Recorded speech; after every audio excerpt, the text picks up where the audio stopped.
Here's when you need an employment agreement versus an independent contractor agreement. I'm going to break it down for you because it's very important.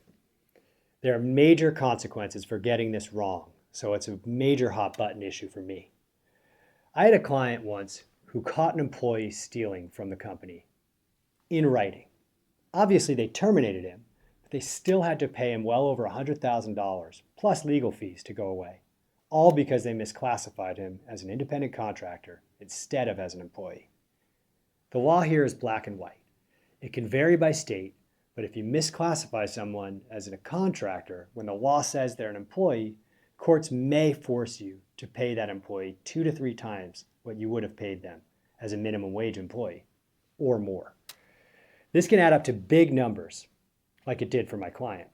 We negotiated a good settlement, but it was still a costly mistake. So how do you know whether someone is an employee or contractor? There are a few factors to consider. Do they have other sources of income? Do they get to decide when to work and where to work? Do they use their own equipment to provide the services? Are they paid on a project basis or on a recurring monthly or biweekly basis like an employee? How do you treat them for payroll taxes? If they have more control and autonomy over how they work, where, when, etc., if they use their own tools or if they have other sources of income and you pay them on a project basis, then they're most likely to qualify as contractors. But if you tell them when to work, where to work, if they report to a boss or they have no other sources of income, and you pay them every other week like an employee, then they're probably an employee. Of course, it's not always that clean.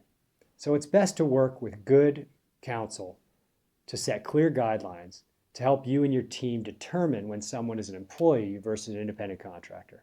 That way you can stay out of trouble and continue to grow your team securely.